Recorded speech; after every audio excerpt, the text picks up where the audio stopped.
Okay. Tom, what are they doing? I have the no idea. presentation? Okay. Okay.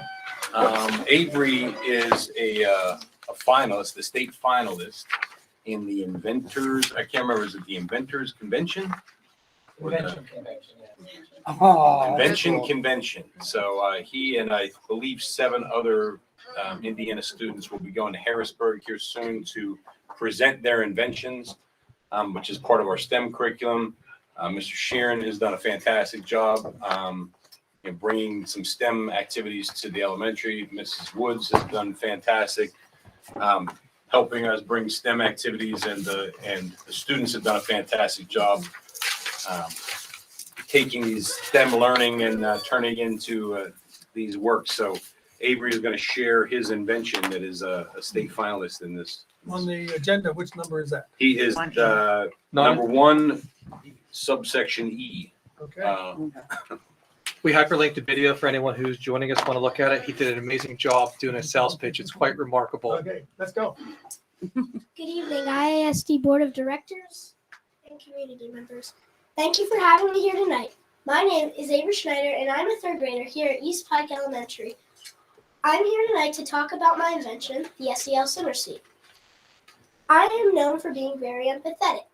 Some might say it's my superpower. Social and emotional learning is something very important to me. It hurts my feelings to see friends upset at recess and not knowing what to do. The word simmer means to calm down. My invention, the SEL Simmer Seat, is a bench that helps children calm down when they are outside and feeling angry, worried, tired, bored, sad, or lonely. When a kid walks over and is feeling one of the emotions, they can sit down on the emotion they are feeling and choose one of the pictured strategies to control their emotion. For example, when I'm feeling mad, I can look at the red, see the infinity symbol, and sit down to do the infinity breath.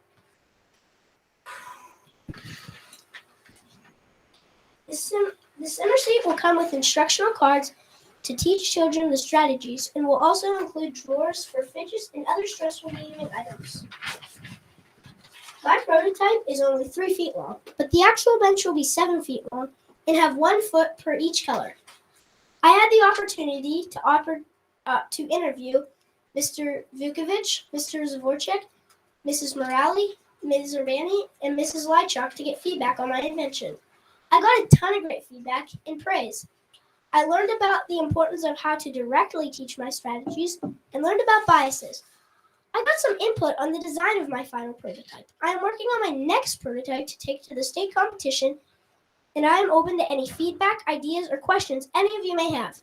Thank you once again for supporting my education. In CKLA, I learned about Thomas Edison and having over 1,000 patents. I hope to have patents of my own someday. Please continue supporting social and emotional learning in STEM at the elementary schools. Thank you so much and have a great night. Bravo.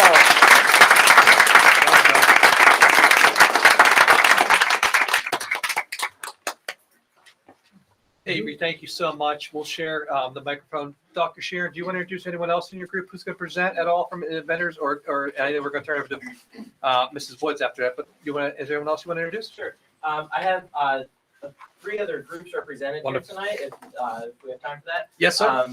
Roman and Adrian will be presenting on their Lego sorter. Zoe, Nora, Harlan, and Macy will be presenting their project on a new way to make paper. And Carson will be presenting a project on water collecting prototype. Wonderful. Roman, you want to take it? Hi, I'm Roman Wright, And I'm Adrian Scheible. and we have been chosen to represent our school in the Invention Convention. We have made papers and a slideshow to show you the importance of our invention and how it works.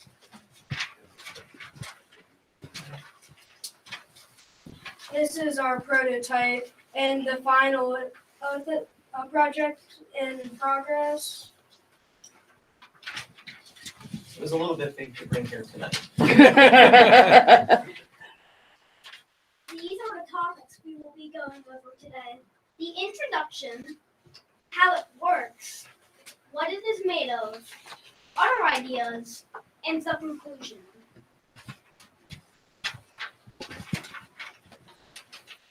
Introduction. Have you ever gone through the hassle of sorting your Legos? Some people don't even try to do it. It's so hard. One Lego here, one Lego there. Where to start? Well, with our new invention, we can solve that problem. How it works. The automatic Lego sorter uses color sensors, conveyor belts, and rams to sort Legos. It can only sort 4 colors: red, blue, yellow, and green. Because if it was any more, it would be way too complicated. First, you drop an amount of Legos into the funnel. Second, the Legos go on a conveyor belt inside the funnel that would lead to a platform. Third, there will be a color sensor on the side of the platform that will sense the color of the Lego. There will be 3 hands by the platform. 4 of the hands will hit the Legos down each of the 4 holes, 1 color per hole. 5th, the Legos will slide down a ramp that is divided into 4 parts. Finally, the Legos will be sorted and in bins. What it's made of. The Lego sorter is made of mostly cardboard. We have limited resources. The other things it is made of include tape, cardboard connectors, color sensors, and conveyor belts made out of Legos.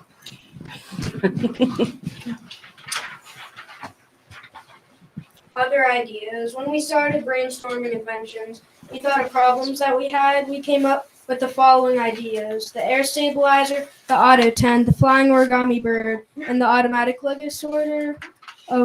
At first, we picked the flying origami bird. Later, as we tried to build it, we noticed all the problems we would have. For example, what if it rained? We decided to pick the automatic Lego sorter instead because it had less problems. Conclusion. Overall, we learned and grew a lot. We learned about computers, inventing, coding, and of course, Legos. This was a very fun project. We wish we could do something like this more often.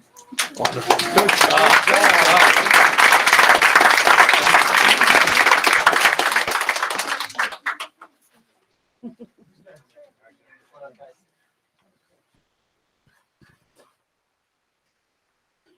Has that mic been working at all? Yeah, it doesn't amplify in the room, but it allows the people who are remotely to hear us. So I apologize. No, that's good. Some of the people else.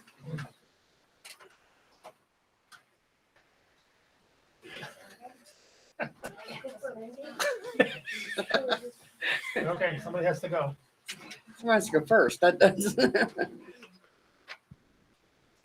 So we made our paper project because when we cut down the trees to make the paper, we are running out of trees. And trees give oxygen and they help us breathe. Without trees, it would be harder to live. And with cutting down the trees take 10 to 15 to 20 years to grow back. So we're cutting down trees faster than they can grow back. But leaves grow back every year. So if we only use leaves, we'll be able to preserve the trees and have paper. We first made it out of ripped leaves and water for the paper, and then we added glue. Then we made 12 actual looking papers, kind of. They don't really look like papers. And we added different stuff to hold it together. Then we built more off of those. We made smoothing noodles out of water and 2 of the connectors. And then we made flake, the last one, when we bleached the with natural dyes. And it got really light and fluffy almost.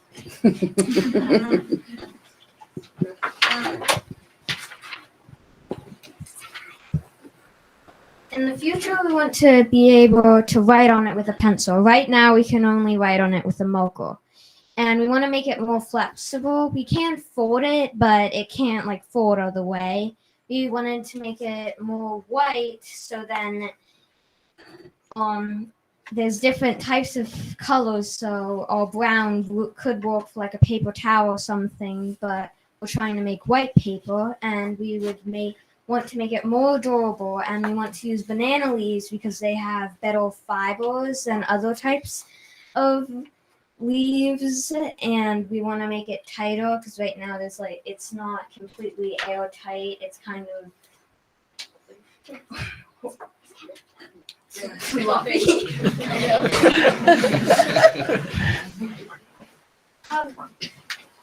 We made a bunch of different papers. Well, some of them weren't really papers, and we named them all different things. Our best one so far, Flake, used leaves that we bleached, xanthan gum, corn starch, and water.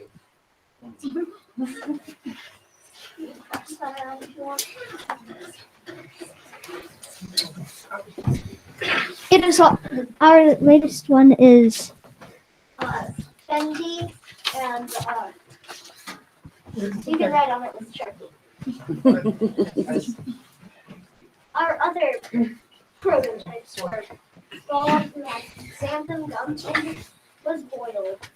Luca, who just had xanthan gum. Ad, who had cornstarch. Me, who was boiled and we added glue. Ben, who just had glue. Sand, who had cornstarch and was boiled. Smoothie, who only had water. Noodles, who had water, cornstarch, and xanthan gum. Blaze only had cornstarch. Was boiled and had xanthan gum. Susan had xanthan gum. Goyle had glue and was boiled. Dave had glue. Anna had cornstarch and was boiled.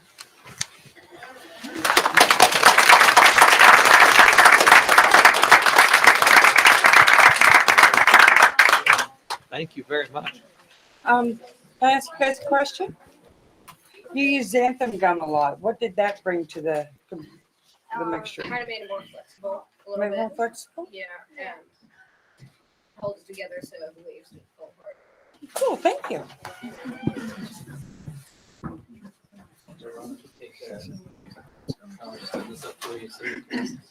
Carson's prototype is a little bit large, and so we didn't bring that full option, the full item here, but he's gonna tell you all about what they designed.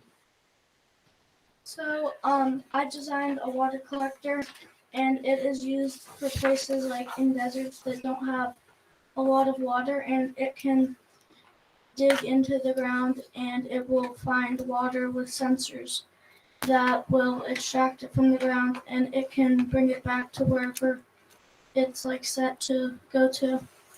And people need water because dehydration affects people's mental health and physical health, and if they don't have water, then they will slowly, their body will start to shut down. And those are some pictures of places that don't have water and places that we live that do have water. Some facts about places that don't have water is if the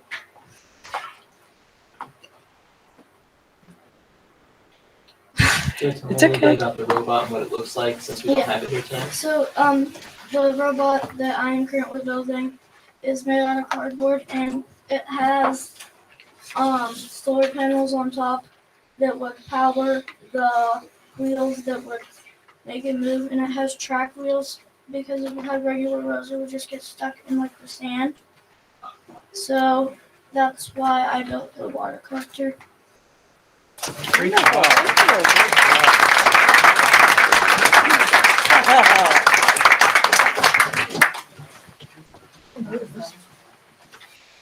It's a picture. Oh, there it is. Okay, we have any more inventions? That's it for our inventions. Great. Thank you, Mr. Wow. Thank you much. Good luck in Hershey. So they're actually, this year, the invention convention is being held at Kalahari Resort in the Poconos. So most of the families have agreed to transport their students that distance, and I'll be attending as well. And we are 3 projects of just about 50 overall from K to 12 that will be presenting for the finals. If anybody in their division takes first place, they will be invited to Michigan for the US finals. Well, good luck. That's Well, I just want to say that not only am I really impressed with your thoughtful problem solving, but I'm blown away by how well you could stand here in front of all these adults in this packed room and articulate, talk about what your projects were. So very well done, very, very impressive. And I know you guys are going to do a great job representing Indiana in the Poconos. Good luck. Congratulations. One more Great, time. great job.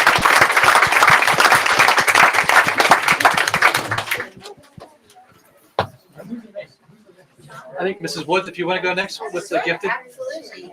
We'll let these go.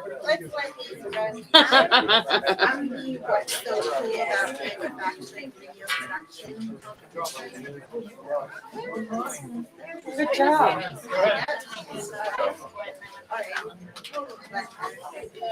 Very good job. Thank you.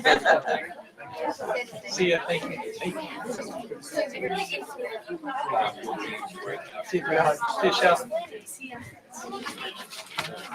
Good job, guys. You ever run out of xanthan gum? I've got tons.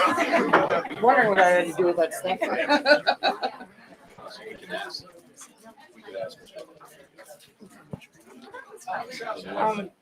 Does anybody want to sit? We've got these open seats. These people aren't coming in. So have a seat. Would you guys like to sit down? We're not going to force you to stand.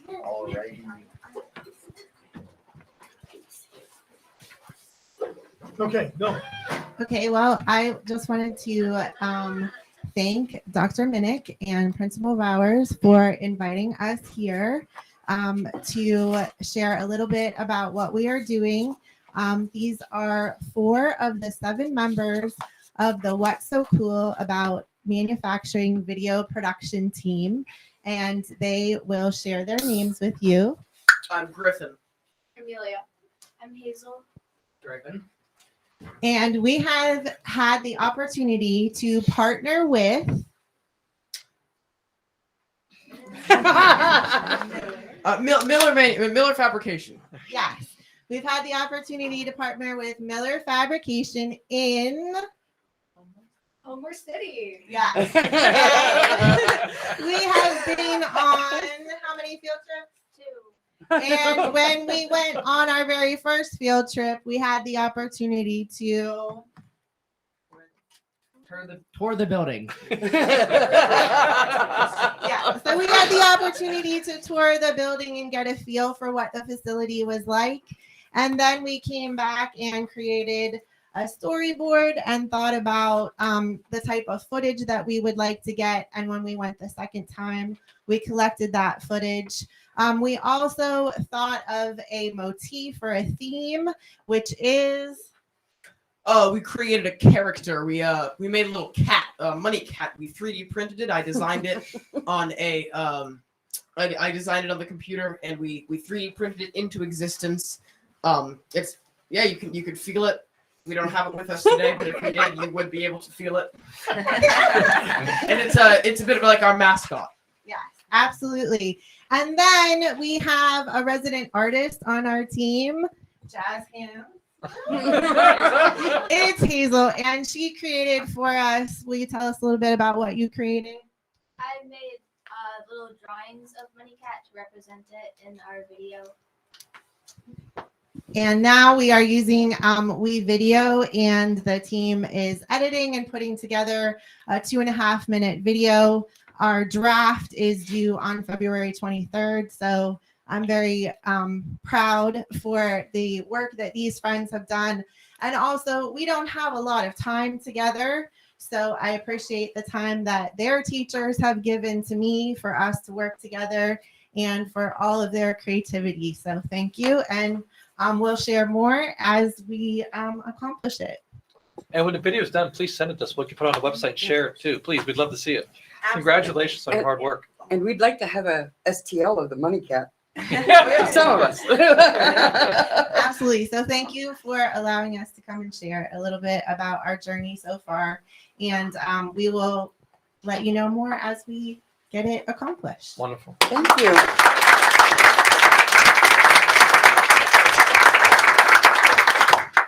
Who's Mr. next? Mr. Harley, we have Lane and John here from the junior high to provide some Stucco updates.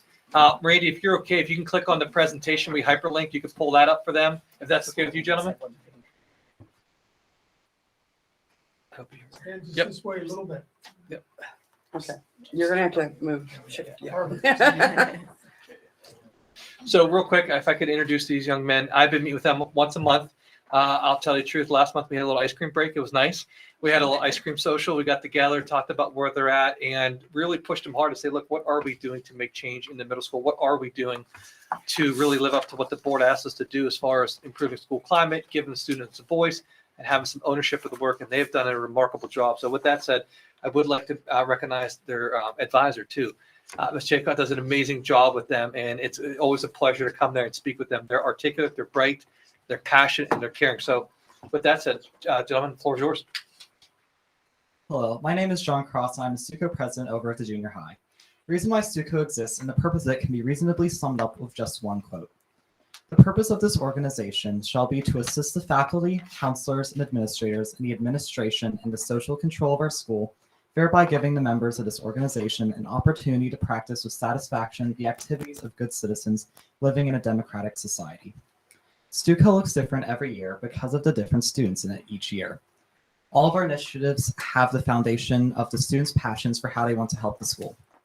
This presentation is made out of our initiatives from last semester. And with that, I'll start off our presentation for tonight. We had seven Stuco members who took small groups around the building, showing them all the important places they'll be going, as well as any requests of where they wanted to go. This was a great help to them as it assisted them in knowing where places are, as well as general knowledge about the junior high. Next slide, please. Randy, there you go. When the shirts were donated to the school, Stuco was put in charge of sorting all the shirts the same day they were given to us. Many Stuco members volunteered to skip their classes for the day to help sort them by size and homeroom to make sure they got to the right person. That was a hard thing to get people to volunteer for. I'll be presenting on behalf of Catherine Aiken, who goes to the radio station every month to give our community a recap on what the junior high has been doing. This can include fundraisers, school dances, spirit weeks, PBIS lessons, and more. We also feature a different academic subject each month for teachers to submit what they want to say about what has been going on in their department recently. We also use the radio station to advertise upcoming events in Stuco and in our school community. Overall, the radio station is a great way to share our school's events with our local community. I am present on behalf of Caden Gallo and Ryland Blystone. Together, they made a PBIS lesson on custodian appreciation. We decided to do a custodian appreciation because we saw the students were not respecting what the custodians do for us. The lesson explained what appreciation is and how to show it to others. This included an activity where each student were to write cards to the custodian, thanking them for what they do. Stuco also bought personalized mugs, Hershey Kisses, and hot chocolate to go in the mug to give to the custodians as a gift for all their hard work. I'm presenting on behalf of Claire Brewer.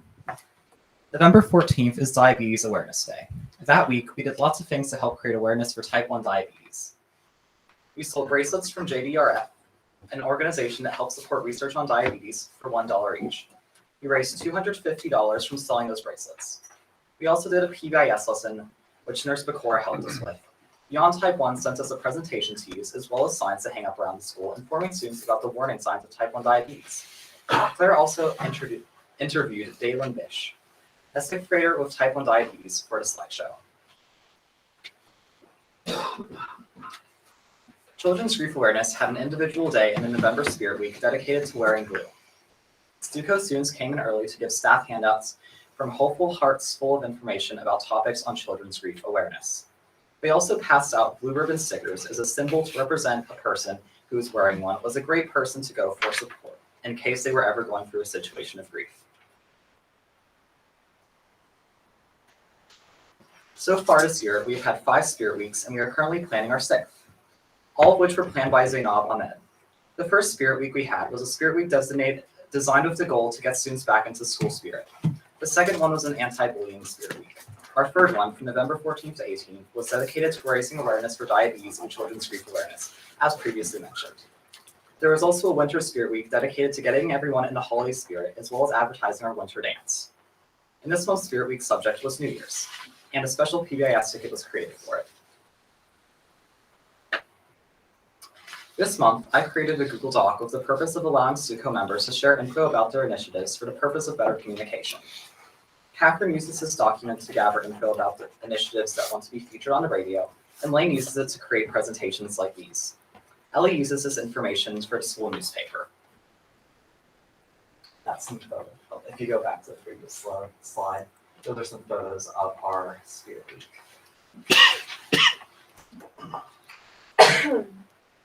Next slide, please. Next. Next slide, Randy. There we go. Adley Shaw is in charge of therapy dogs. This year we decided to have a couple therapy dogs come in to help students relax from the stress in their lives. Many students came down to visit the dogs, and it was beneficial to a lot of them. We are planning on having a couple therapy dogs come once a month. This year, Stuco decided to create a 6th grade buddy system led by Julia Wender. This system was created to help the new 6th graders find a friend in their new school. We run the buddy system during the 6th graders lunch, and we have some Stuco members come in and talk to them about their interests and to support them in any way possible. I'm presenting on behalf of Sophia Boyer and Billy Taylor. The Turkey Fund is a fundraiser to help give a Thanksgiving meal to people in need in our community. A donut party was given to the winning homerooms who had the most turkeys. The goal for Eisenhower was to raise $750. The goal for the junior high was to raise $5,280. In total, this year we raised $4,841. We even did some advertising like going to a radio station and doing a Turkey Fund Spirit Day. The Spirit Day included an activity where if you brought in money to donate, you would receive a fun turkey sticker. Billy was interviewed by the United Way. Boyer Chiropractic and Wellness Center generously donated the donuts to use at the parties for the winning homerooms. Even though we didn't make our goal, we still raised a good amount of money for people to help support the United Way and making sure people in need have a wonderful Thanksgiving. For this year's gift to the school, Stuco bought microwaves for students to use in the cafeteria. Stuco made TikTok videos explaining to students the proper rules to use the microwaves. And now I'll pass on to Lane, our Stuco Vice President. Good afternoon. Stuco hosted a door decorating contest where each room would decorate their door, and Stuco would pick 6 winners, 3 from the junior high and 3 from Eisenhower. We started on November 29th and ended December 13th. We gave prizes to the winning classrooms, which were candy canes and a craft. The winners were Mrs. Brocious, and for Eisenhower, first place was Mr. Morrow. We made the contest this theme because of the winter dance. Anytime we get a new student to our school, our ambassadors, who are the same gender and the same grade level, will walk the students through the school and show them how to do the essential things in our school. They will walk them through their schedule, they will practice their locker combinations, and they'll show you the lunch system. Our ambassadors include Maddox Savagian, Clara Wigner, Billy Taylor, Lily Mill, Adam McCabe, and Lauren Mann. Catherine realized that there was going to be new Stuco members soon and thought that they needed to feel more comfortable sharing their ideas and working with other members in student council. So she put together a tie-dye party with the help of other members to make Stuco more of a family. The school-wide survey was sent out as part of Unity Week, with it formally being introduced to the student body the week before Unity Week, along with a related PBIS lesson. The data was then collected and analyzed by members of student council.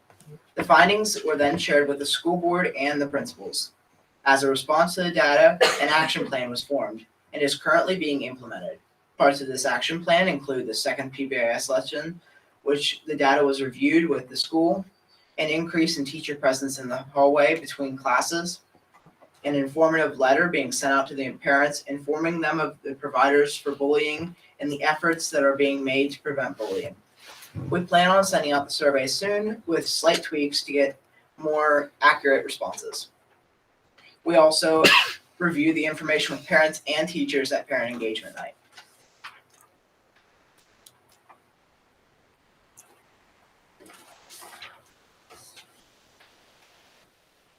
So for the winter dance, the theme was Hawaiian Christmas. The date was December 16th. The budget was $1,400. The dress code was semi-formal and the price per ticket was $10. The tickets will include food and drinks, so the kids should keep their tickets the whole time. Student councils made TikToks for advertising. In the TikToks, we've included rules and information about the dance, including the date, time, and more. Due to some troubling behavior at the dance, Stuco and the IJHS administration have decided to change some of the rules that are involved with attending the dance. Some of the proposed changes include not being allowed to attend the dance if you have a discipline referral in the past month or quarter. We donated $1 of every ticket sold to Teddy Bear Fund Drive for a total of $350. Every morning, school does the morning announcements to inform the students of what's going on in our school. It is a rotated position where students are allowed to sign up to do weeks at a time.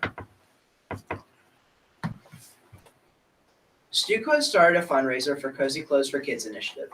We will gather money and give it to the nurse to buy clothes for children in need at our school. We started on the 25th of January and will end the 10th of February. The supplies the nurse can buy will include, but are not limited to, socks, gloves, and shoes. Students can also donate these items and they will contribute to their total for their room. Stuco presented our data on bullying at our school to the junior high parents and staff with hopes of reducing its occurrence. During the open house, Stuco members ran the elevators while students' parents followed their kids' shortened schedules. They got to meet their teachers while learning about what their classes had to offer. We had 5 Stuco members helping parents move throughout the building shortly after school started. Stuco is collaborating with Mr. Harrington to provide the secretaries name plaques for secretary appreciation. The plaques will be given to the secretaries on Wednesday, April 26th. The plaques will be given to the secretaries, Stuco has realized that the secretaries do a lot of work for us, and we want to show them how much we appreciate them. We are making 6 plaques in total.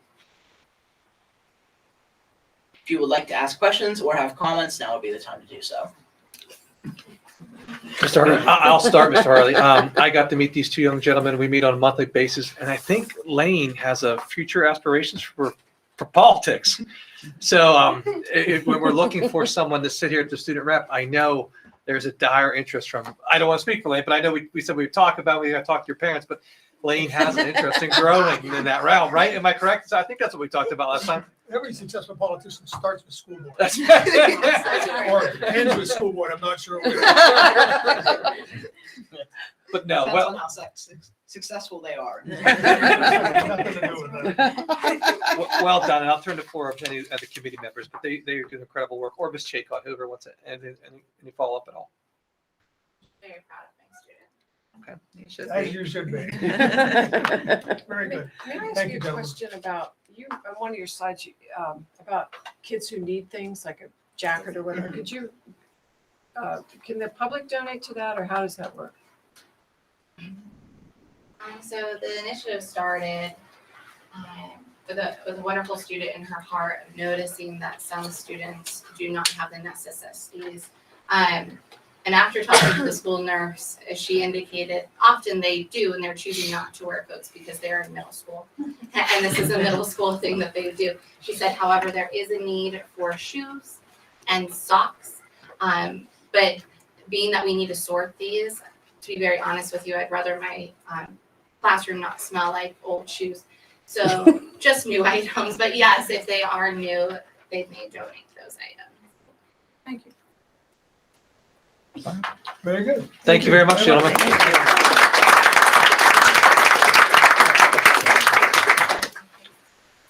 Abby, and you guys ready?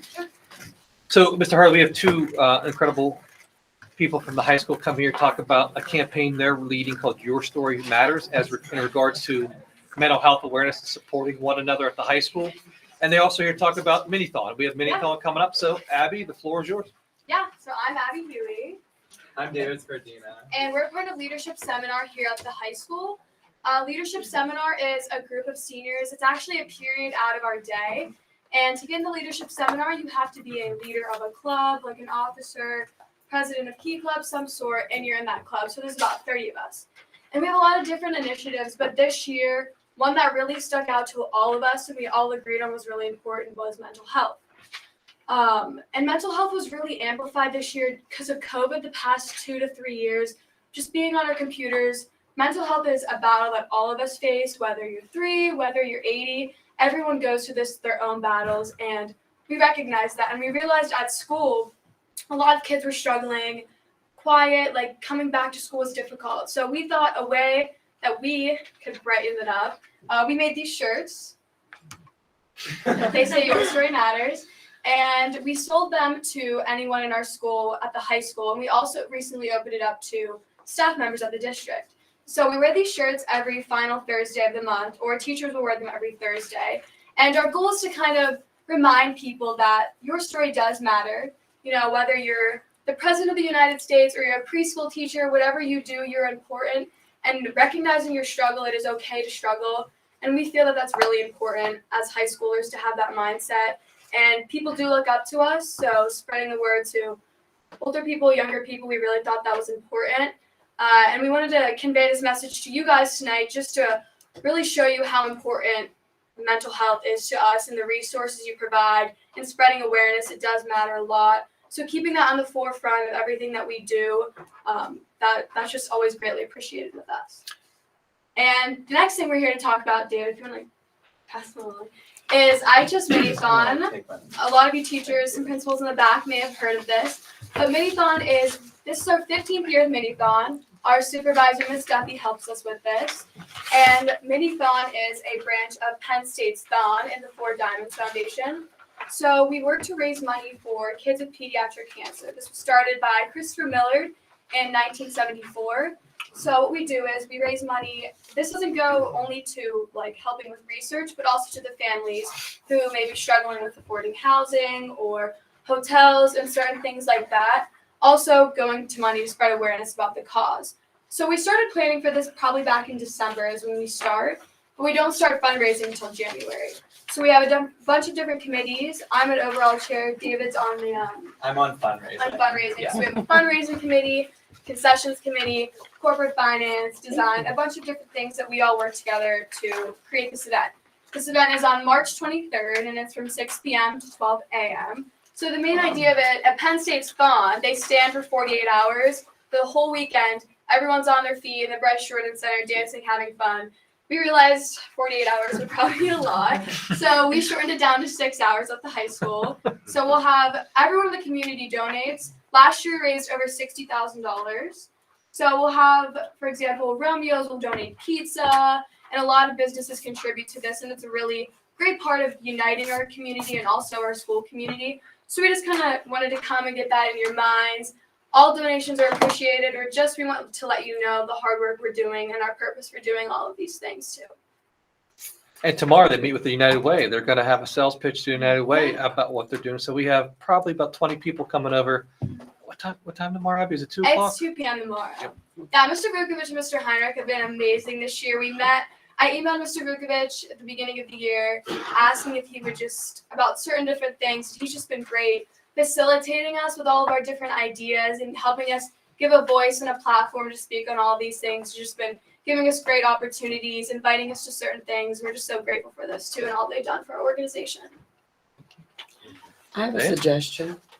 Our next academic meeting, I think we should all get one of those T-shirts. I bought mine.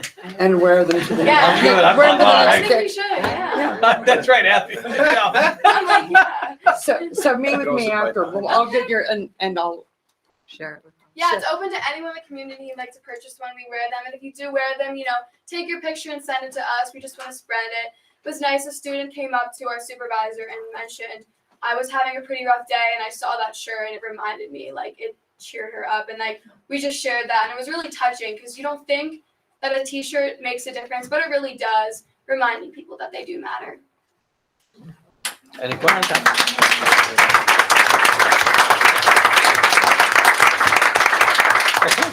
Okay. Is Olivia? Yeah. Olivia? Yeah. Olivia, are you ready? Thanks, Ab. Thanks, Dave. Randy, this is the STEM and PGSS experience presentation. Thank you, sir. You're good? Good evening. I'm Olivia Crimmin, and this is. I'm Gabe Kenning. And we just want to thank you for having us tonight, letting us take up a little bit of your time. We're here to do a presentation about the Pennsylvania Governor's School, or PGSS. Tell you a little bit about it, our own personal experience with it, and then why it's an important opportunity to have. And I will hand it off to Gabe to tell you what it's about. All right, so PGSS, we saw all these science presentations from all these elementary schoolers, and this is possibly a progression that they can go through. So it's an amazing program. So they started in the 80s. All these governor schools started popping up, and it's hosted at Carnegie Mellon University for 5 weeks, free tuition, free room and board. It's an amazing opportunity. And what you can do is you can take all these high-level courses that are offered at CMU. For example, there were like special relativity courses and science behind CRISPR, like really cool stuff. And then you could take elective courses. So, for example, I remember I took a course on Higgs boson. Yeah, I did the microbiota. They have one that's called Brain on the Fritz, which is about like the brain anatomy and its function. Yeah. So a lot of very interesting stuff for STEM people. Thankfully, there are no grades. Those courses are really hard. Really hard. Like, oh my goodness. You can sign up for laboratory courses too. So, for example, I'm a physics guy. I like physics, so I took the physics lab. And I kind of dabble in biology, so I took the biology lab. All right. And then on top of all that, you do a cumulative project. So I did a project with a couple other people, and we wrote a paper that was actually published on using lasers to determine particle size within fluids. So it's like really interesting stuff, and I think it's a really great opportunity for a lot of high schoolers to get into the scientific world. Next slide. Yeah. And so this is my slide about my individual experience. These are some pictures about such as some of the various outings that we had, classes and places around campus. If you look at the center picture and the far left and the bottom, that is pictures of my team research project, which I did one of the biology ones. And I just want to start off by saying this was an amazing experience. And I kind of went out for this because I'm passionate about science, and I've always craved new experiences and meeting new people. And this was one of the hardest things I've ever done. As Gabe mentioned, it's very hard.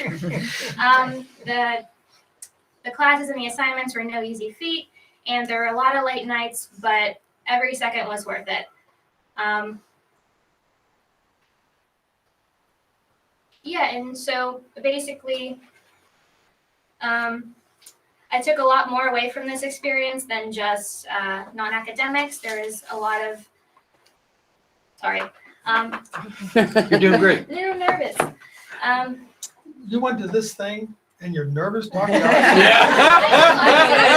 Actually, this actually helped me with my public speaking, so I don't know what's happening right now, but. It's happened to all of us. Did you do this during the summer or was it during the school year? Yes, this was over the summer for, like Gabe said, for 5 weeks.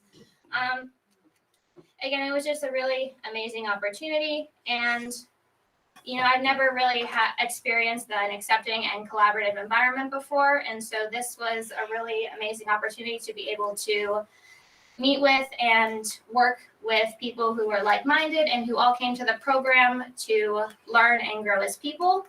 So we all went through this together, not just as individuals, and it was probably my favorite summer experience and most memorable one I've ever had, and I'd do it all again in a heartbeat. That's wonderful. Next slide. Yeah, so this is a little bit of what I did. So there are some fun group things we did. For example, in the bottom right there, you can see that's some of our homework. That's Lorentz transformations. That's proving that speed isn't speed. that's scary. Also, as you can see, it's a lot of those are group experiences. So I believe there are about 70 people at the program. Yes, sir. And you find a lot of, oh my goodness, my fellow nerds. Where so it's kind of like a pre-college experience for people wanting to go into STEM. You can essentially see that we're nerds. In the bottom middle, we're all playing D&D. I've never played D&D before. Oh, now you're sucked in. So, a lot of great people. It was an excellent experience, and yeah, I'd do it all again in a heartbeat, definitely. Yeah. Well, that's great. What else we got? Next slide. And so basically, the reason why this experience is so important for future bound STEM students is because it grants them the opportunity to challenge themselves and to explore the different fields of science that they haven't been exposed to. Yeah, they're able to find a sense of an accepting community and an academic environment where grades are very minimal with the competition, and that's likely something they've never experienced before in terms of for rising seniors. And with this environment away from home, they're also able to, experience kind of a little taste of college life and learn things about themselves that might be important for going away to college.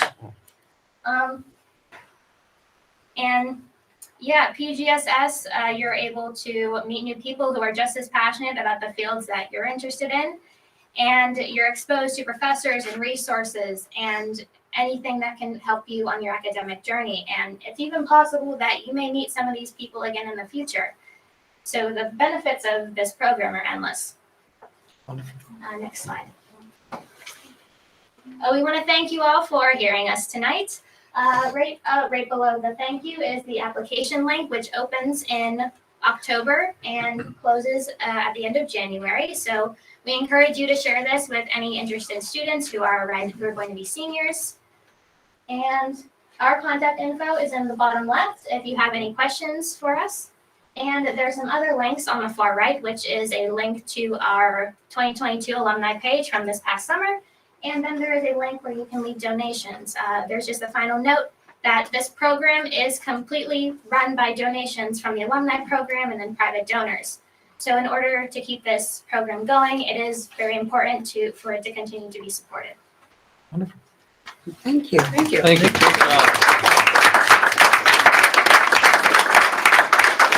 I'll get the microphone. I'm sorry, Lou.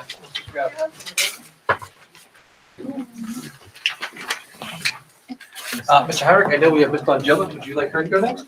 If Mr. Harley permits it, yeah. Mr. Harley, we have a presentation from Ms. Dongilla who needs approval, and while she's here. Do we have any more students?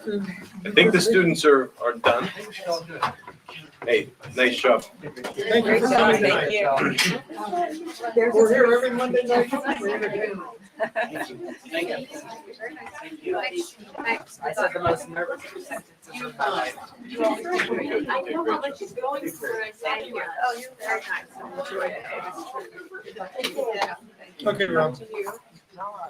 I'm sorry. So, Very nice. Janelle Dongilla is a teacher studying her PhD. No, she didn't. She has her dissertation work is going to be focused on a study that she would like to conduct in our junior high school. Board policy requires the board to approve that work, and I wanted to have her give the opportunity to answer any questions you may have, and maybe have her give a brief oversight of or overview of the study itself. So, And what item would that be? I'm sorry. Right here. Hold on, I don't have That's it. Number 6. I got it. Number 6. There you Okay, thank you. go. Thank you. Try to keep up. Okay. So hi, I'm Janelle Dongilla. Thank you for the introduction. Actually glad that both my principals are here too, so they can kind of, we've been conversing about this as well. My name is Janelle Dongilla. I'm a doctoral candidate for the Composition and Applied Linguistics program at IUP. I also teach ESL and 8th grade English at the junior high. So I frame this in the who, what, where, and why, just so it's easy for for us to remember what the study is and how I plan to conduct it. So what is the study? A brief overview. The purpose of the study is to examine how students use different modes besides traditional printed text in order to communicate and learn in their core classes. These modes could be speech, gesture, movement, image, video, facial expression, etc. This might include students using multiple languages or other resources available to them. And also objects in the room. Transmodality is the paradigm that I'm using to understand these interactions in the classroom, where a science project serves as the model to collect data without changing any curricular goals or content learned in that science classroom. The where and when is, I'd like to conduct this study at the junior high in periods 2 and 7 of Lori Shields' 7th grade classroom. When the data collection window would be between March and May, lasting only about 3 weeks or as long as the students are given by the teacher to complete that project, that Q4 project. Now here's the how I plan to collect and analyze the data for the study. And I think this is why I was asked to talk with you today. This qualitative research involves multiple data sets. 2 interviews of the teacher, anonymous student work samples, observations of student interaction via field notes, and audio-visual recordings. Brief video viewing conversations with selected students, and an anonymous student survey. As AV recordings are the most sensitive data collection set, I'd like to take a moment to outline 2 things. Number 1, the expected participant involvement with the recordings, and number 2, the privacy and confidentiality protocols put in place to protect those participants. So before I begin, please understand that since this study involves minors, English learners, and AV recordings, there are extra protections mandated by the Institutional Review Board, the IRB, to which I must abide and make changes regardless if you give me approval tonight. These are under FDA regulations. If you're not familiar with IRB, it is the administrative body established to protect the rights and welfare of human research subjects, who scrutinizes the details of the study in order to protect those vulnerable populations. Every researcher conducting studies on human subjects are required to obtain IRB approval before conducting their study. This study is pending IUP's IRB approval. Any questions before I continue? I just have a little bit left. Just one section. Where are we? Sorry, Number Janelle 6. Dandilla. Number 6. Okay, that's what I thought, so I just want to make sure, okay. Keep up. Janelle, did you Well, say I you was would just be busy interviewing visiting, you know. students too? The interview is not part of it. It's actually a Not- video okay. discussion. So it's only the video or the interviews with the teachers? Yes. And then the anonymous surveys and the observation or the. Yes, so far in the Okay. game. Now, this is kind of, there's a lot of what ifs. Yeah, I get it. Obviously, parent permission, Right. Participation in, if I have one person turning in a permission slip, obviously I will have to overhaul what kind of data I collect from students. So while video data collection understandably raises privacy and confidentiality concerns about students, it is a necessary tool for this data collection. As such, actions to collect audio and video data to analyze will be treated with sensitivity and academic professionalism. All recordings will be password protected, only accessible by the sole researcher, which is me, and destroyed at the commencement of the study. Occasionally, I may select some of the focal multilingual learners to review a short video clip that they are in, solely to ask them about their interactions, their modal or language choices, just to help me make sense of that situation. So I'm trying to be as transparent as possible on how I'm using the video recordings. This would not occur during class time, but rather during flex and only last for a few minutes. Flex is the last period of the day. It's like a study hall. To protect those not in the study, this is very brief, but I have a very long protocol on this. To protect those not in the study, I'll position the AV recording equipment to capture the focal students in each class period. Minor seat changes might need to be made. If a student withdraws from the study, we may need to move that student's seat. I have requested a waiver from IRB of informed consent for subjects that might not be in the shot, but who will not be involved in the study, including those students who might incidental, like visitors to the classroom, people who are unintentionally caught in the camera. So I do have detailed protocols. If anyone wants to see that from the board, I can give those over to you. Okay. So the big question why, I'm really excited about this research. The potential benefits of this study for practitioners include the development of a deeper understanding of how linguistically and culturally diverse youth communicate and learn in the context of our constantly evolving, globalized, and digitized educational setting. Potential benefits involve using this as a social emotional approach for students to enrich their global perspective and broaden their scope of modes used in learning and communicating. And results from this study have the potential to inspire an adoption of transmodality in the educational arena as a pathway to career readiness and more equitable practices for multilingual learners. Lastly, the benefit for me is this study aims not only to extend the work in social semiotics, but to use transmodality to help students realize their power and their value. So I apologize that was given in only, so many modes, even though I'm studying multi-modality, but I don't want to take up too much of your time. So if you have any questions. What grade level? 7th. 7th. Any other questions? No, I would just ask if you would share the process with me. That way we would have it if anybody would ask a question. But other than that, I think I just asked the board. You would need a letter from Mr. Vikovich or? Yes, I've asked them. So they said pending board approval that they, Site approval. Site approval letter. You should share. Any problem with this? No, I'll add it to Monday's agenda. Dr. Porter. Is that okay? Oh, yeah, it's great. Okay. Yeah. And IRB very carefully scrutinizes all of this at IUP, so. You good? Yes, sir. I'll add it to, if you want, I can either add and wait till official approve it, or we can give her tenant approval now and just retroactively approve it. Tenant approval. I'll work on it tomorrow. And final approval from the board though? Yep, on the 13th, yep. Yeah, but I assume you need some approval to get started and you got enough ducks Well, to she line can't up. get started until it goes through IRB anyway. I actually submitted my application today. Oh, good. So excited. All right. It took me a month. January was very stressful, but it's a placeholder. So whenever you get that, But they'll need to see the letter before she can actually start to collect the data. Yeah. So she can't collect any data until they get the letter. Or she gets the letter. We'll do it tomorrow. Yeah. Very good. All right, Send sounds us the good. process. We'll send you the letter. Okay, I appreciate your time. Thank you. And you're gonna share this with us when you're done? Well, actually share it with those guys. The results of your The protocol or the The results? results. Oh, Yeah. absolutely. I hope to Absolutely. publish 2 papers from it. Yeah. It's a kind of a brand. Publish or perish. Do it in English. Thank you, everybody. Thank you. Thank you. Good luck with your study. Okay, what else we got? Okay, we'll start at number 1 on agenda items. Well, now we're starting at 1. Okay. And before we do that, while he's here, though, I do want to say thanks to Dave Sheeran and congratulate this board. I don't know if you realize, 3 years ago, or 2 years ago, this board set a vision for having STEM down to 4 or 5 buildings. And you allowed us to do that. And Dave has taken the ball and ran with it. So kudos to the board, but also kudos to you, Dave, for doing it. Thank you, Those sir. kids did a great job of seeing a need and Well, and I'm when those- quoting a when movie, those never kids- mind. Yeah, no. When those kids go to the state and the nationals, they're gonna get their socks blown off. And Oh. next time these kids walk in here, they're gonna be head and They're gonna- shoulders above where they are today. I can tell you that. First off, they're going to walk in, their eyes wide and just fixed from being at Kalahari, and then everybody else is. I can't tell you how many of them were after me when I told them, like, the website said that the projects should be determined the finalists should be determined by January 19th, which was a week after they submitted them. And January 18th, they're like, have they told us yet?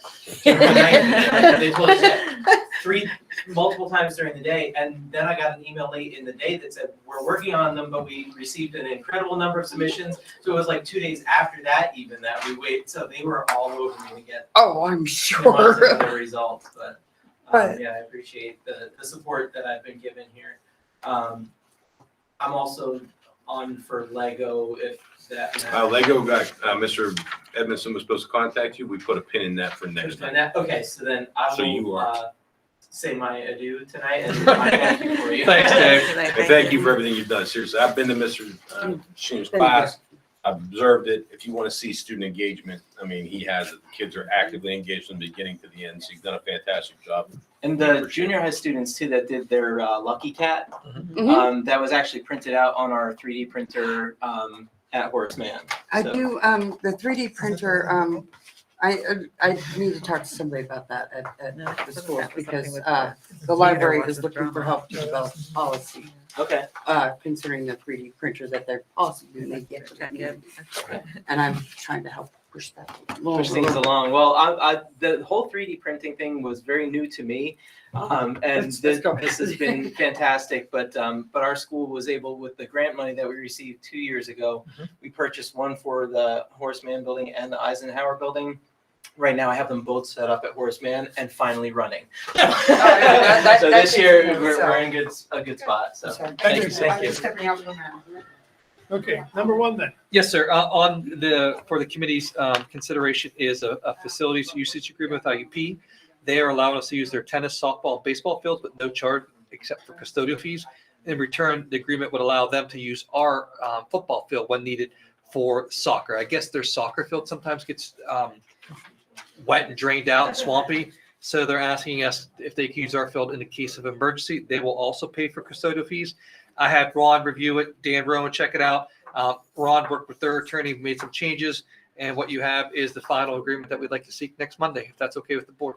Yeah, the advantage to the softball, baseball fields at IUP is that they're turf infields. And so that means that if it's stopped raining, we can play ball. The advantage to them is our football field is turf and they can play their soccer games. Their soccer field is flat. Absolutely. And so it does flood. So it's a good exchange. I used to rent the softball field for the custodian on the weekends, which were 8 hours minimum time and a half.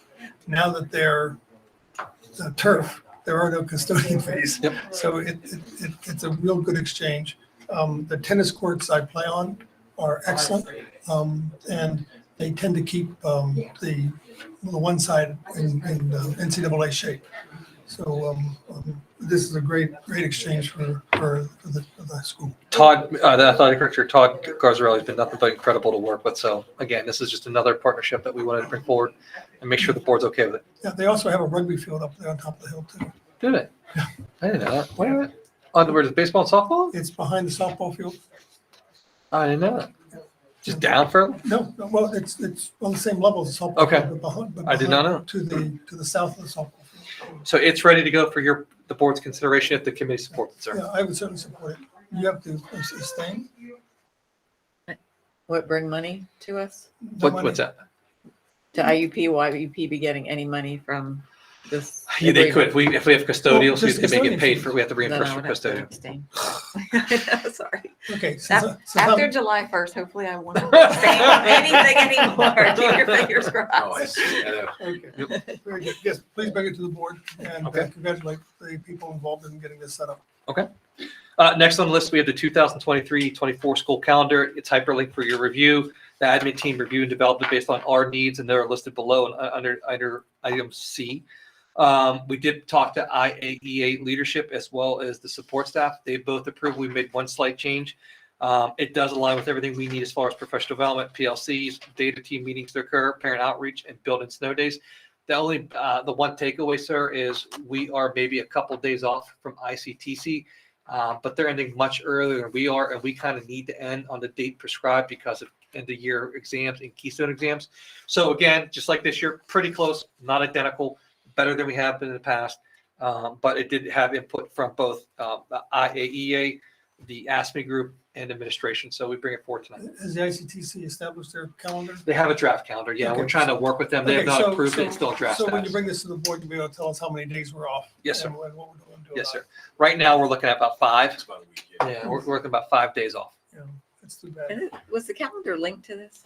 It should be. Yes, ma'am. It should be hyperlinked. Hopefully it is. Randy, can you check the hyperlink to make sure I didn't screw it up? I could have very easily. Oh, there, okay. And for The only some reason- reason it didn't.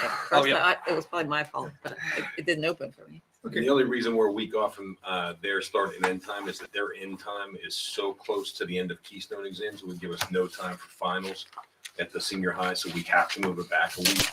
So that's really the cause for any disalignment.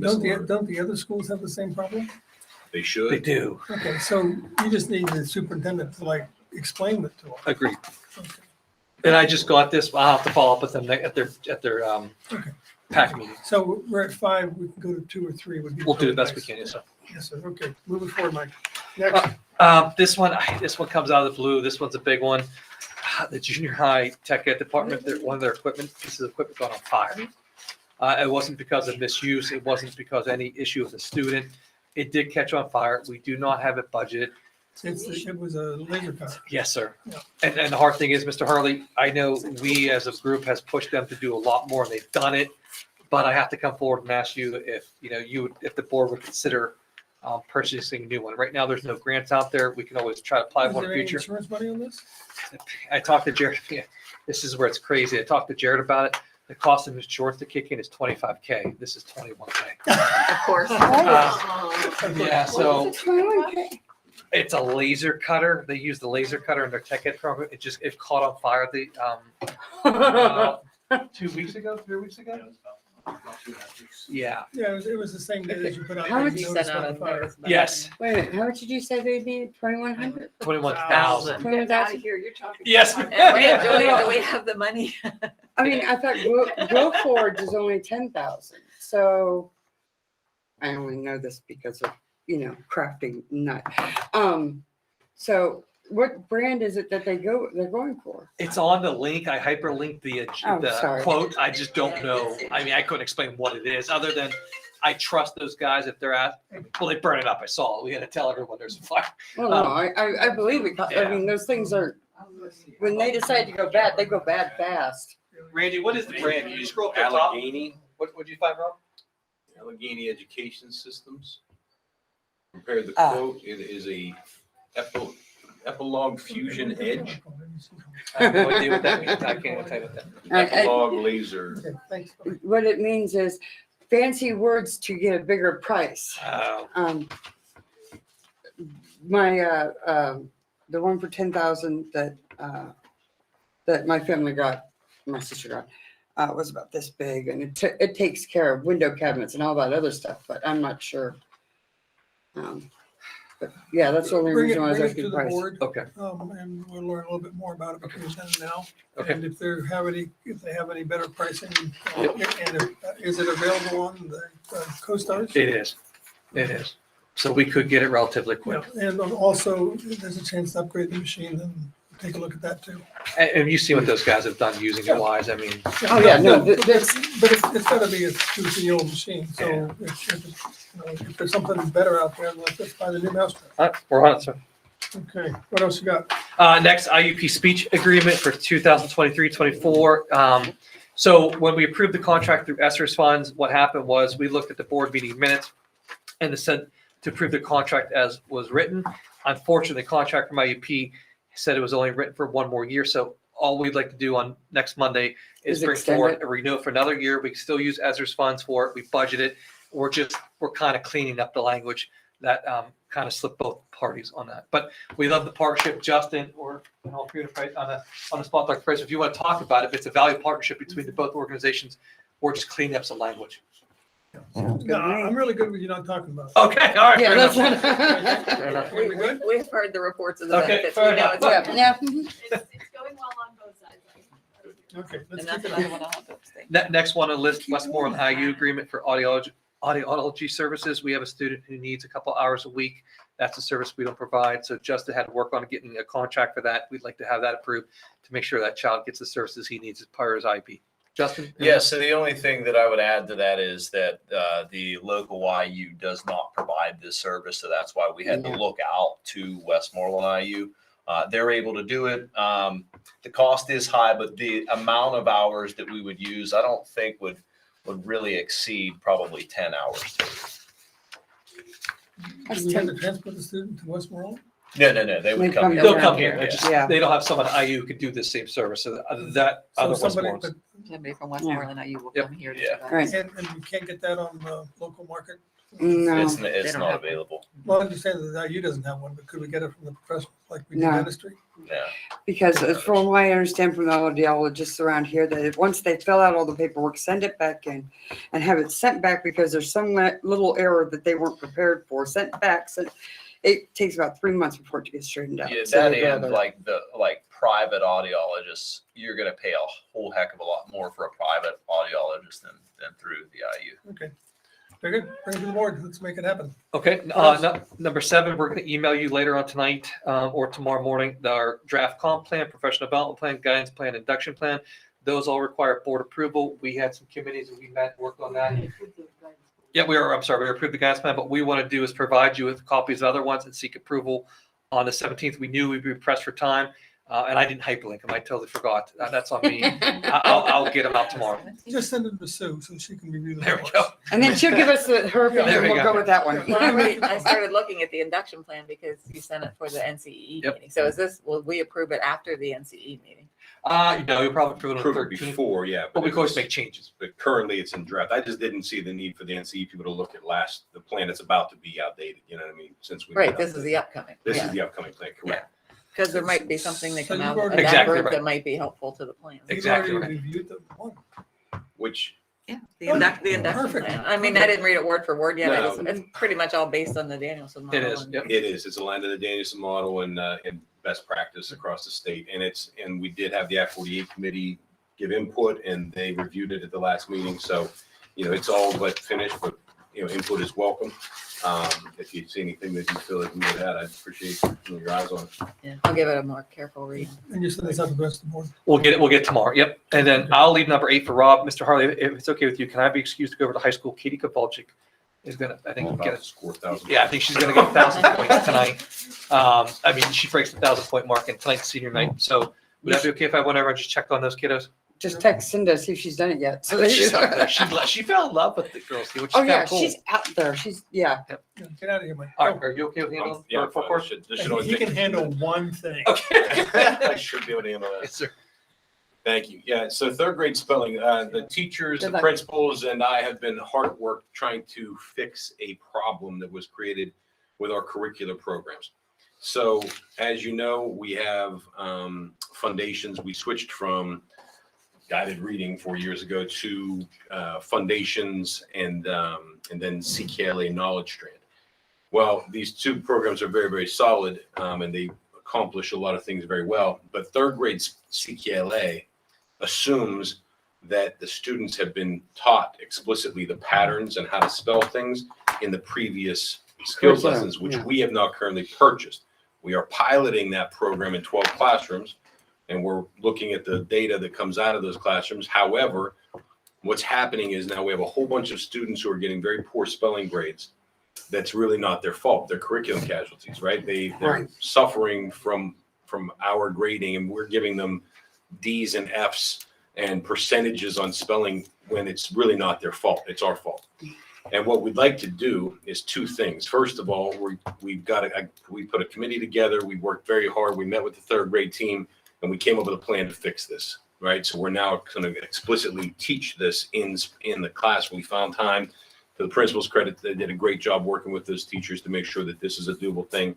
And to the teachers' credit, they're really doing all they can to get the spelling instruction into their schedule. We had the reading specialists and some MTSS specialists sit down and come up with lessons that are evidence-based practices to teach this. So the instruction should be there and we should see improvement.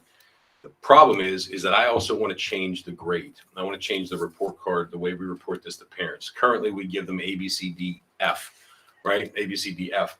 And we give them a percentage. We don't think with the amount of differentiation we're providing for these children, it is really hard to fairly, give a child a letter grade. And letter grades, in my opinion, at that level are so subjective and they're just foreign in that. We want to switch all of our elementaries to a progress report type report card that is based on standards and skill development rather than regular an 85% or a B. Like, what does that mean?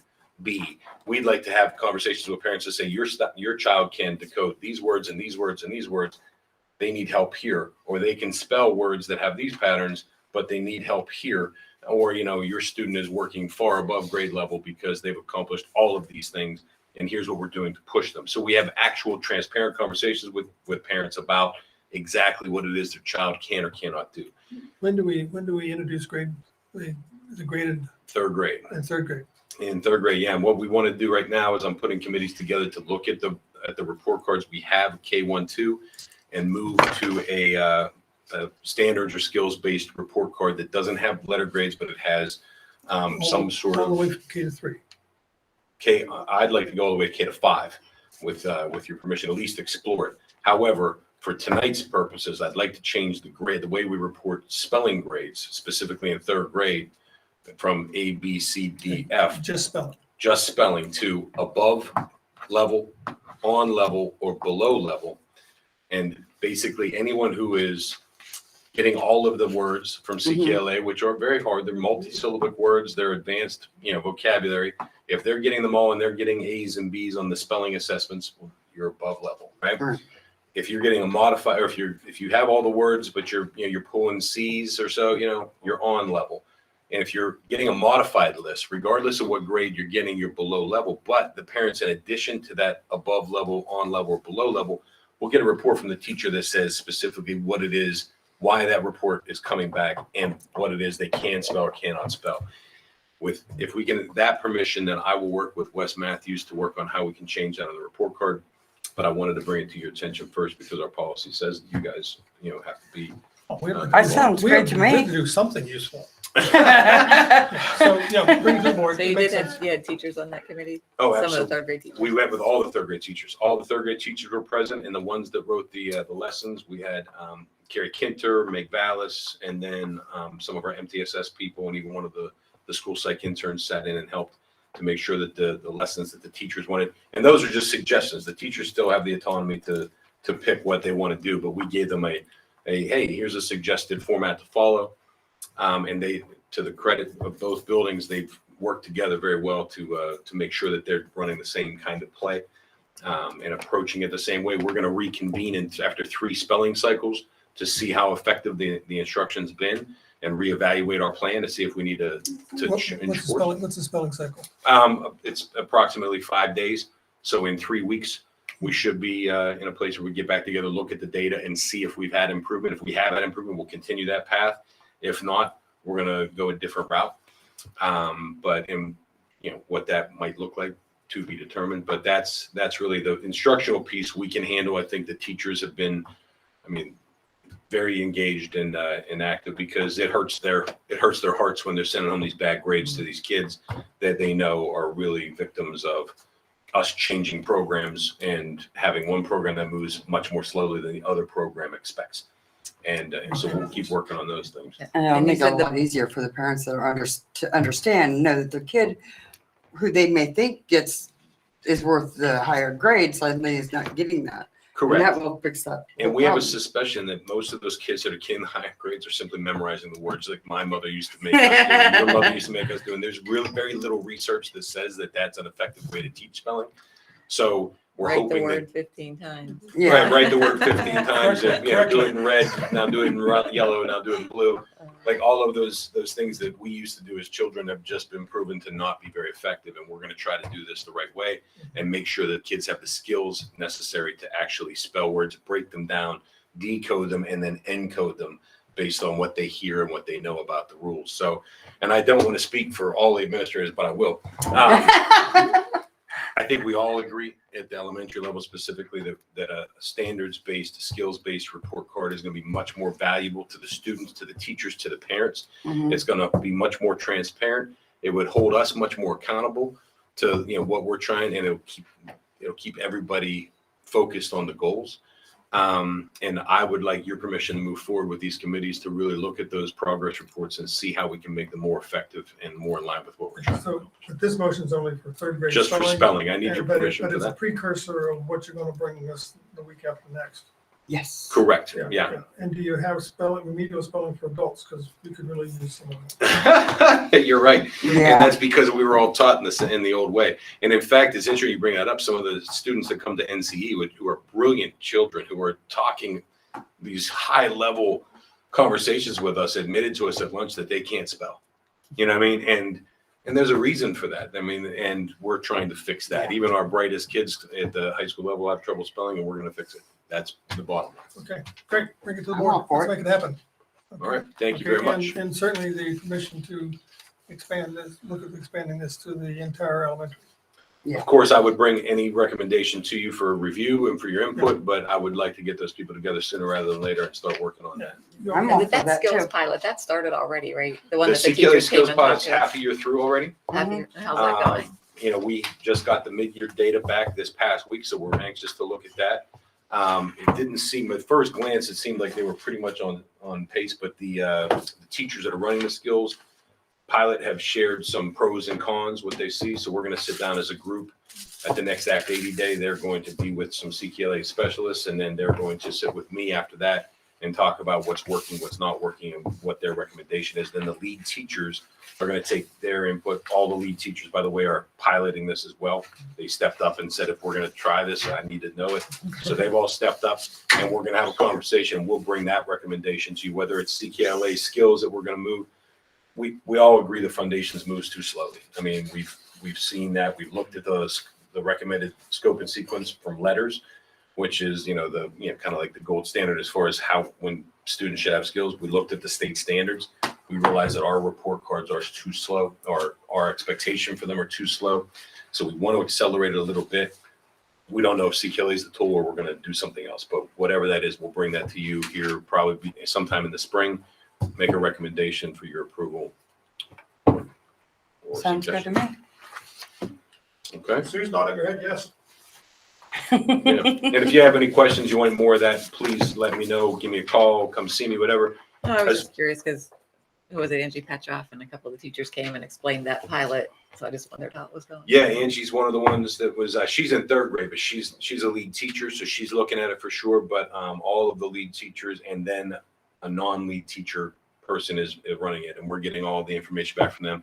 It seems like they like a whole lot of stuff that it does, and they have some concerns about what it doesn't. There's no perfect program out there. No, you're Programs never don't gonna teach find it. kids, teachers teach kids. Right. You will never find one. You'll never Keep find, like, searching forever. If but they you'll did, never find. they'd be, everybody would run it, right? So. Winds up being tailored to just what the district needs or whatever. Yeah, so and we're going to keep looking until we find the right fit. But as for the other agenda items, I know that we postponed and canceled a lot of these agenda items. I'm going to send you a video probably sometime tomorrow that just gives you an update on some of those things, because I want you to be aware. And then, but they were all just FYIs at this point, or celebrations. So we'll give you an update, and those that need rescheduled, we will reschedule for another time. Yeah, I would definitely like to hear what you're thinking about with the AI chat GPT, not tonight, but in the future. I'll Because we're send you- talking about that at the university level too, so I'd really like to Yeah, I hear- will send you a video. It's in short, it's something that we're going to have to embrace at somewhat level, because Yeah, they're coming. there's no choice. I do have a quick I'm question. sure they're already using it. Not on the They agenda. are already using it. We already caught a student at the high school using it with another AI bot that can tell if an AI bot is writing the thing. So this is the future. Well, we had written that Prep to Practice grant about a teacher academy, and my AD typed in Prep to Practice or teacher pipeline grant. It came out with the objectives, the material.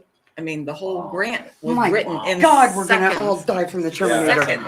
I have mean, some we had already videos. done it ourselves and submitted it, but she said, look at the time we could have saved writing Correct. this grant. Yeah, it's pretty powerful tool, and I'll show you in the video Unbelievable, yeah. what it can do. Some of the things it can do. It's pretty interesting. You know, letters of recommendation, I mean, anything. It'll rate anything. How many people remember when we had the calculator controversy? I Remember how we had to calculate everything by hand? And was so mad when my daughter started bringing a calculator to class. Because Well, I mean, this is something that's going to over, how do we deal with it? It's how we deal with it, but it's coming. yes, sir. This is the AI future. term papers coming It's next. coming. They have AI bots that are creating art. And Nobody accuses me of cheating. I mean, we're gonna have to go back to handwritten. I said at the college level, we're gonna go back to the old blue books. We have the blue books. It's a We valid would point. sit Teachers are down. going to have to rethink the way they assess kids, because it's one of those tools. It can be used for good or it can be used for evil, and it can be used to Right. take away learning or it can be used to enhance learning. We're going to have to find the ways that we can extend and enhance learning, because this is And coming. even if you type in the same keywords 10 It's all times in a different. row, you get 10 different. It's So, very yeah. impressive. I'll tell you Yeah, that. and some of it's dead wrong. Unbelievable. Yeah, well, but still, So- yeah, it's you- hilarious. It is wrong, but Did you see this? Question, I'm gonna guess that after all this time of playing with Powtoon, it doesn't pass the standard. I met with Powtoon guy 3 times. Um, And he wanted to, he gave me access. I shared access with a couple of people. Mike had access. Yeah. We tried to create Powtoons for our stuff. The problem with Powtoon is it is not really built for education. It's built for business. Ah, So they don't have templates that are easy to fix. So both Mike and I found that we were working very, very hard to get very little accomplished. I talked to, what's his name, Josh, I think Josh or Justin, I can't remember. But he took what I wanted to do, went back and said, I'll make a presentation for you. Then he had to cancel. Then he called me back just yesterday. We met. He agrees that it's probably not best for us, but, and I talked to him about this, our BCIT team are currently getting ready to start their curriculum revision. Right. And we currently teach Microsoft Office a lot as our main thing. And I mean, with all of this technology moving forward, obviously we're gonna have to update our BCIT offerings. I said that might be another time where he can come and present to those people who live that, who think that way, and see if they can come up with a way to activate this for students as a learning tool. Yeah. So we're gonna touch base again in mid-March. And Well, it's see also if another that's- way for them to add another level to their business, because if they can get more school-oriented programs or templates, then that just explodes the market for them. And that's what we talked about. We talked about it's just not built for education just yet, but we see the opportunity in the future, and we're gonna. Why would he go to a school business, a school board, school board convention with their thing if it wasn't ready? But then again, what am I saying? I saw all the people there. None of them, half of them were ready. Right. But yeah. But yeah, I okay. mean, it's really, really cool. It's just not really, really user friendly just yet. It's not viable right now. Not, So that's- not at the price point. Right now, it's Yeah, no, not the board- $10,000. Oh, hell no. For what Okay, we're- and- yeah. No, I'm not bringing that to Julia. She chased me down Yeah, the street with especially her when we have car. to replace the printer that Donnie blew up. Yeah, We're using it. yeah, go It's not a pay printer, 21,000 it's a as laser long as I can cutter. play with it Yeah. someday. Yeah, it's a much more sophisticated printer. But it is We very- can replace for $80 for God's sakes. Right. A laser cutter, 21,000. Yeah. Yeah, it can laser cut your car. When my sister got hers, I'm like, oh, can you Well, do? she shouldn't let you near it. She's not. She won't. I'm the one that got her into that kind of stuff, and she's the one that's holding out on me. Yeah. That's all right. I know where mom keeps the good stuff when she dies. Yeah, the only other thing you should be aware of real quick, and I'll send you this a video later, but we are gonna pilot PSSAs online at the 4th and 5th grade this coming year. And again, this is the wave of the future. I talked to the guy from the state, Craig Weller. Craig Weller basically told me, look, we're at the tipping point where in a few years, you're gonna have to explain why you're not testing your kids online, as opposed to the paper and pencil. They have a lot of research that says it actually reduces test-taking anxiety, that it brings one question to the screen at a time. It makes sure the students have the opportunity to go back and work and check their work.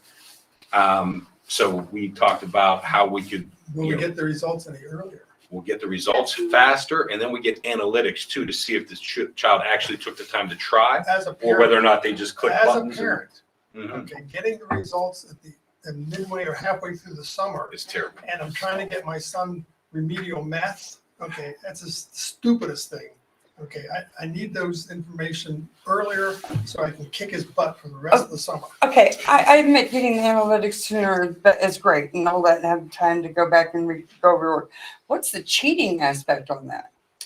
There's no cheating. There's different versions of it, just like there are paper pencil. I understand that, but they've got their school computer. Correct. They have another computer at home. They can. They It's can't? done in school. It's Oh, just okay, PSSA is just like any. We sit in a room and we test. You said online, I was thinking they were at home doing this, and I thought, The state has software that locks down the computer, so they can only do that one thing while they're there. Yes. So they get a ticket, they type in the ticket, the test comes up, they work on the test until they're done. And so there is no cheating. In fact, it should be more secure, not less. That's great. I just and- have devious thoughts. That's why I just. We share some of the anxieties parents are going to have, like keyboarding skills. Are they going to be able to write this fast? The state assures us that the students do not experience a drop off in keyboarding. In fact, their answers are better and they have longer TDA responses on Right. the computer than they do handwritten. So Oh, good. it actually increases the student stamina on the test. So Well, we're going to and try it. On top of that, these kids are not taking tests, handwriting things.